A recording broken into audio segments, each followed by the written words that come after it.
آپ بھی یہی سمجھتے ہیں کہ ملکی مفاد کو داؤ پر لگایا گیا تحریک انصاف کی جانب سے، اور تحریک انصاف نے سیاسی مقاصد حاصل کرنے کے لیے خود سے ایک بیانیہ کریٹ کیا جس میں انہیں مقبولیت بھی ہوئی؟ سب سے پہلے تو میں عدیل برائٹ صاحب کے جذبات کی بڑی قدر کرتا ہوں، جس جوش اور ولولے سے انہوں نے مرضی کے لفظ کو اتنی دفعہ استعمال کیا جتنی دفعہ اس ریکارڈڈ کانورسیشن میں استعمال نہیں ہوا۔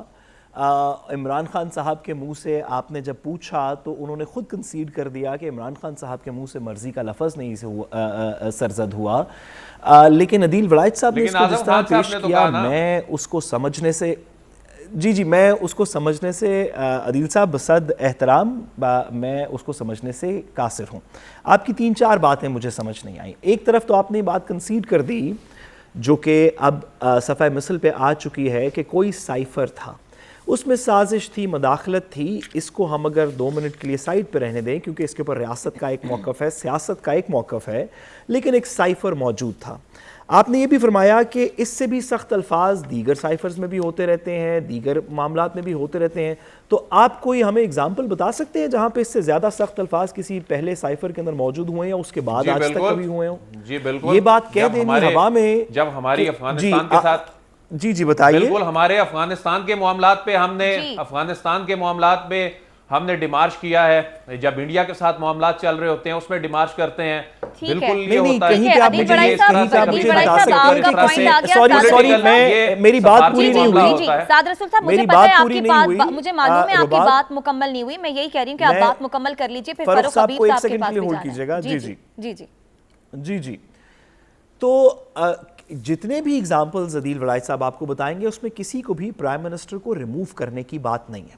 وہ یہ بات ہے، سلالہ والی بات ہے، ہم نے بہت سخت ریاکشن دیا، اس سے زیادہ سخت دینا چاہیے تھا، بھارت کو ہم دیتے رہتے ہیں، اس سے زیادہ سخت دینا چاہیے، بٹ کسی بھی سائفر کے اندر، کسی بھی کمیونیکیشن کے اندر پرائم منسٹر کی ریموول کا کوئی لفظ نہیں ہے۔ عدیل برائٹ صاحب آپ کو بتا بھی نہیں سکتے۔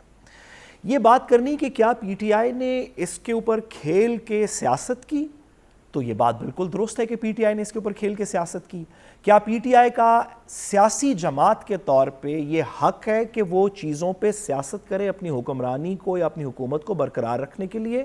تو ایک حد کے اندر محدود رہتے ہوئے نون لیگ نے بھی ایسے ایشوز کے اوپر سیاست کی، پیپلز پارٹی نے بھی کی، پی ٹی آئی نے بھی کی، ایم کیو ایم نے بھی کی۔ یہ سیاسی پولیٹیکل پارٹیز کا ایک حق ہے جو کہ آرٹیکل 18 کے اندر آئین پاکستان کے اندر بھی موجود ہے، پولیٹیکل پارٹیز آرڈر کے اندر بھی موجود ہے۔ تو یہ کہنا کہ ایک پولیٹیکل پارٹی کہے کہ ہم اس چیز کو ایک پولیٹیکل نیریٹو کے اندر ایشو بنائیں گے، اگر یہ غیر قانونی بات ہے، یا اس کے اوپر ہم ان کو کہیں، برا بھلا کہیں کہ آپ ایک سیاسی جماعت ہوتے ہوئے آپ نے ایک چیز کو سیاسی ایشو کیوں بنایا، تو پھر تو سیاست کی بیسک ساکھ ہی ختم ہو جائے گی۔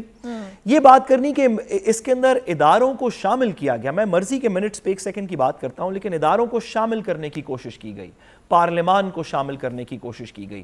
حکومت کیا کرے اگر پارلیمان کو شامل نہ کرے؟ عدیل برائٹ صاحب، اگر ایک سیاستدان نے پارلیمان سے رجوع نہیں کرنا تو اس نے کیا کرنا ہے؟ اگر ایک پرائم منسٹر نے بیوروکریسی سے، اپنے پرنسپل سیکرٹری سے مشورہ نہیں کرنا تو اس نے کیا کرنا ہے؟ کیا یہ عمران خان ایک انوکھے پرائم منسٹر ہیں جنہوں نے اپنے پرنسپل سیکرٹری سے مشورے کیے؟ کیا فواد حسن فواد صاحب کے ساتھ مشورے نہیں ہوتے رہے؟ کیا آپ اس کے شاہد نہیں ہیں کہ ڈان لیکس کے ٹائم کے اوپر فواد حسن فواد صاحب کا کیا کیریکٹر تھا؟ کیا پرائم منسٹر اور پرنسپل سیکرٹری کی ڈسکشن کو یہ کہہ دیا جائے کہ پرائم منسٹر نے اٹیمپٹ کی بیوروکریسی کو اپنے نیچے لگانے کے لیے؟ جہاں پہ بیوروکریسی اپنے نیچے لگی، خواہ وہ ماڈل ٹاؤن کا سانحہ ہو یا دیگر چیزیں ہوں، خواہ وہ پنجاب کی بیوروکریسی نے تالے لگا دیے سول سیکرٹیریٹ کو، کہا ہم کام نہیں کریں گے جب احد چیمہ صاحب کو اریسٹ کیا گیا، تو جہاں پہ بیوروکریسیز نیچے لگی وہ ہم نے دیکھا۔ لیکن ایک پرائم منسٹر کا اپنے پرنسپل سیکرٹری سے ڈسکشن کرنا، یہ کہنا کہ اس کے اندر بیوروکریسی کو ملوث کرنے کی کوشش کی گئی کسی طریقے سے، میرا خیال ہے زیادتی ہے۔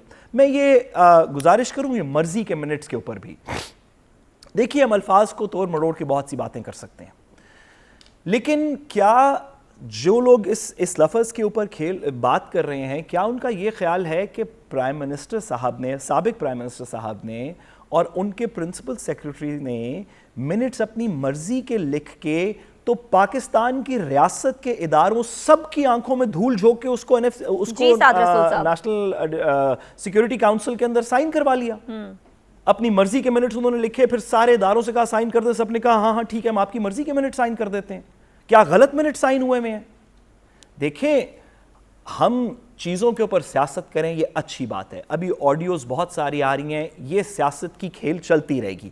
عمران خان صاحب کو یہ حق نہیں پہنچتا, نہ پہلے پہنچتا تھا نہ آج پہنچتا ہے, کہ وہ پاکستان کی ریاست کے کسی بیرون ملک ریاست سے, کسی فورن کنٹری سے کسی اسٹریٹجک ریلیشن شپ کو خراب کریں. یہ کسی سیاستدان کا رائٹ نہیں ہے, نہ عمران خان صاحب کا, نہ نواز شریف صاحب کا, نہ زرداری صاحب کا. اور اس بات کے اوپر عمران خان صاحب کی تنقید ہونی چاہیے. لیکن یہ کہنا کہ انہوں نے سائفر کو پرنسپل سیکرٹری سے کیوں ڈسکس کیا اور پرنسپل سیکرٹری نے مرضی کے منٹس بنا کے 3 فورسز سے سائن کروا لیے اور اس کے بعد بیوروکریسی کو ملوث کیا گیا اور کھیل کیا گیا اور پارلیمان کو, تو عوام سن رہی ہے, اس بات کو اتنا سٹریچ نہیں کر سکتے. جتنا بلیویبل ہو اتنی میرا خیال ہے بات.